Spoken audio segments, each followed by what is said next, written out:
On sait aujourd'hui que notre univers contient une multitude de trous noirs. Ils sont très lointains et ne présentent aucun danger pour nous. Mais par curiosité, on peut se demander ce que l'on verrait si l'on venait à tomber dans l'un d'entre eux.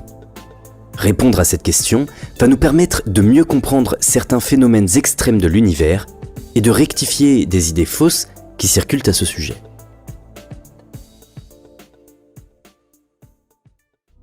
Au cœur de notre galaxie, la Voie lactée, se trouve un trou noir supermassif qu'on appelle Sagittarius A étoile.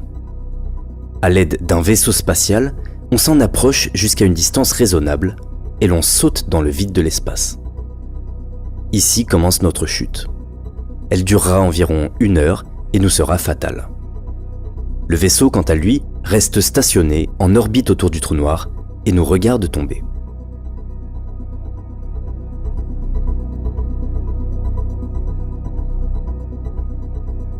Avant même d'entamer notre chute, on se heurte à un problème.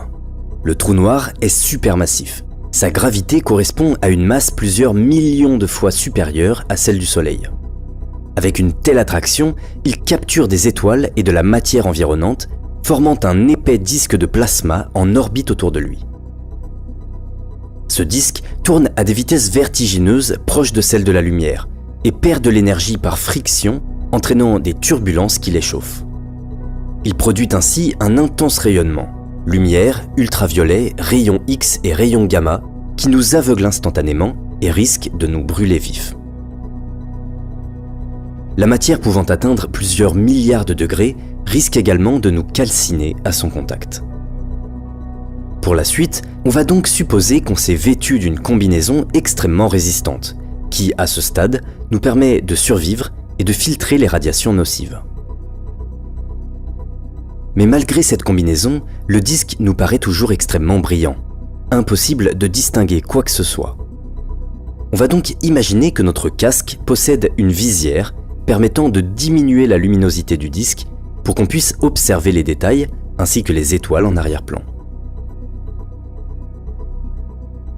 Dans un premier temps, on remarque que le disque est bleu.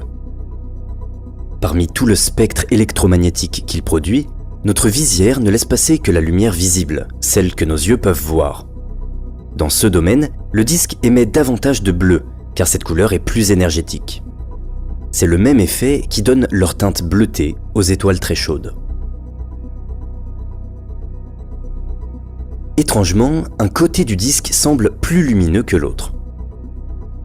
Pour comprendre, la matière tourne très rapidement autour du trou noir, si bien que d'un côté, elle se rapproche très vite, tandis que de l'autre, elle s'éloigne de nous. D'un côté, les ondes lumineuses sont empilées, on les reçoit avec plus de fréquence, tandis que de l'autre côté, la lumière est étirée, on la reçoit avec moins d'énergie. C'est ce qu'on appelle l'effet Doppler. Il s'agit du même phénomène qui se produit avec les ondes sonores lorsqu'une voiture passe devant nous. En regardant le trou noir, on note que l'arrière du disque semble déformé, comme s'il se repliait autour de l'horizon, formant un anneau de lumière. Ceci est dû à la forte gravité du trou noir qui dévie les rayons lumineux, agissant comme une lentille gravitationnelle. En regardant dans une direction, on observe des objets qui sont en réalité situés ailleurs. Enfin, les étoiles en arrière-plan nous semblent très légèrement bleutées. Pour cause, on ne s'en rend pas compte, mais le trou noir déforme le temps, si bien que notre horloge tourne légèrement plus lentement que celle des étoiles lointaines. Par rapport à notre horloge, la lumière des étoiles nous semble légèrement accélérée, si bien qu'elle nous paraît décalée vers le bleu.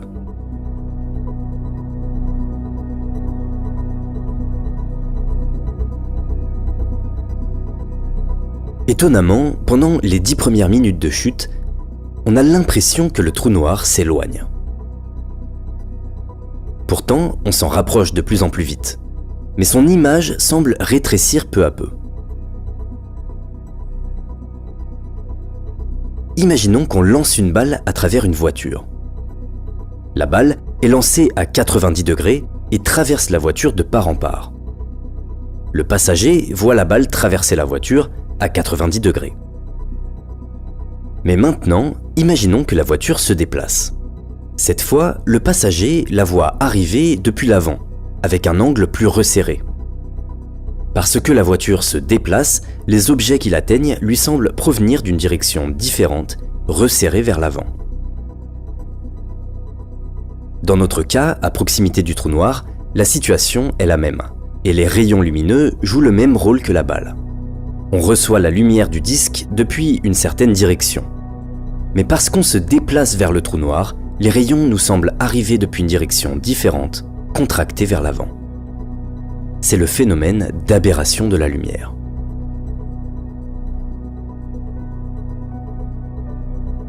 Après ces 10 premières minutes, on tombe désormais très rapidement, à 4% de la vitesse de la lumière. Et à partir de là, l'effet d'aberration n'est plus suffisant. Le trou noir commence à grossir dans notre champ de vision. Au fil des minutes, on descend peu à peu vers le trou noir. Notre vitesse augmente et on reçoit la lumière devant nous avec de plus en plus d'intensité, tandis que la lumière derrière nous semble de plus en plus sombre. Il s'agit à nouveau de l'effet Doppler. En tombant vers le trou noir, on rattrape la lumière qui arrive devant nous, alors que la lumière derrière nous a de plus en plus de mal à nous atteindre.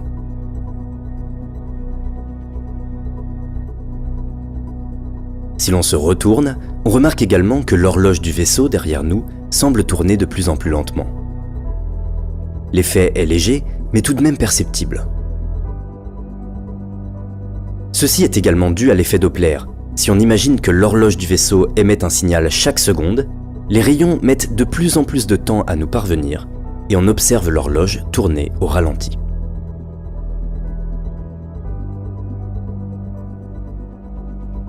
Les minutes défilent et on survole peu à peu le disque de matière. Quand soudain, après 57 minutes de chute, le disque semble s'estomper. On vient d'atteindre la distance au-delà de laquelle la matière n'est plus capable de rester en orbite autour du trou noir. La gravité est si intense qu'à cette distance, le plasma se met à spiraler très rapidement vers l'horizon. Maintenant, les choses vont s'accélérer de plus en plus.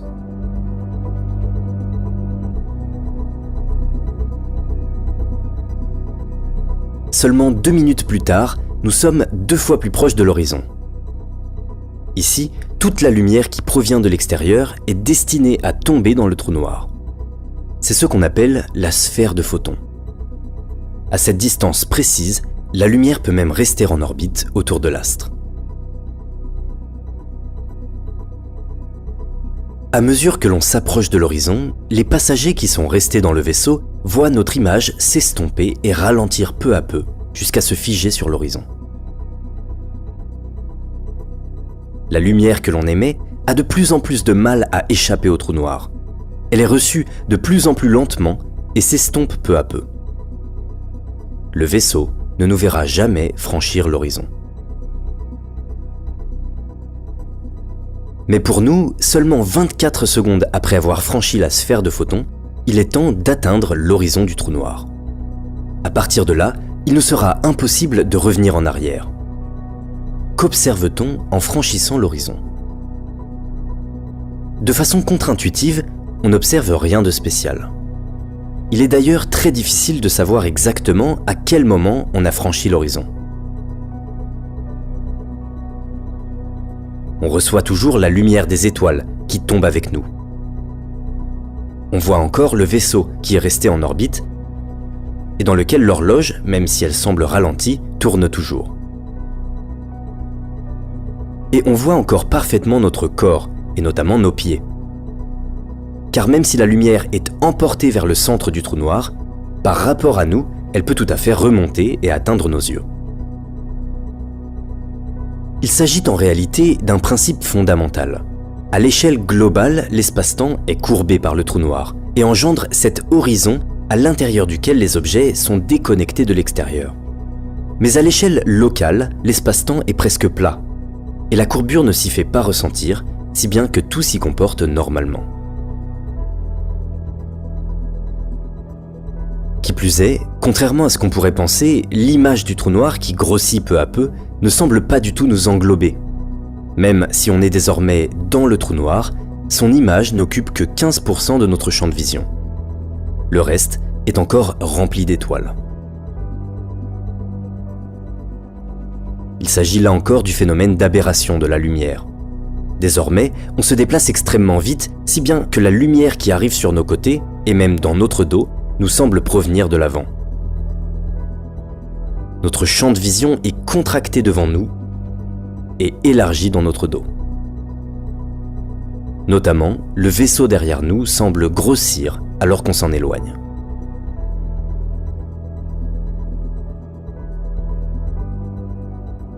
On a franchi l'horizon comme si de rien n'était. Mais à partir de maintenant, si l'on tente d'envoyer un signal vers l'extérieur, il ne parviendra jamais à destination. Sous l'horizon, tout est destiné à tomber vers le centre, sans espoir de ressortir. Mais même en sachant que l'on va mourir, pour le moment tout va bien. C'est au bout d'une trentaine de secondes, juste avant d'atteindre le centre du trou noir, qu'en l'intervalle d'un clignement d'œil, on ressent une force très puissante qui nous étire jusqu'à nous disloquer. On parle de spaghettification.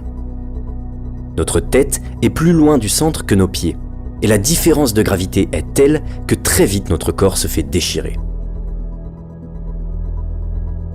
Dans nos tout derniers instants, on a l'impression de toucher une surface plane, qui occupe la moitié de notre champ de vision, comme si l'on tombait sur une planète complètement noire, tandis qu'un cercle de lumière s'intensifie autour de nous.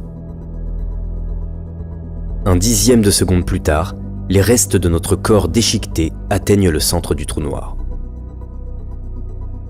Notre voyage s'arrête ici. Pour le moment, la physique moderne ne sait pas décrire ce qui se passe au plus près du centre d'un trou noir.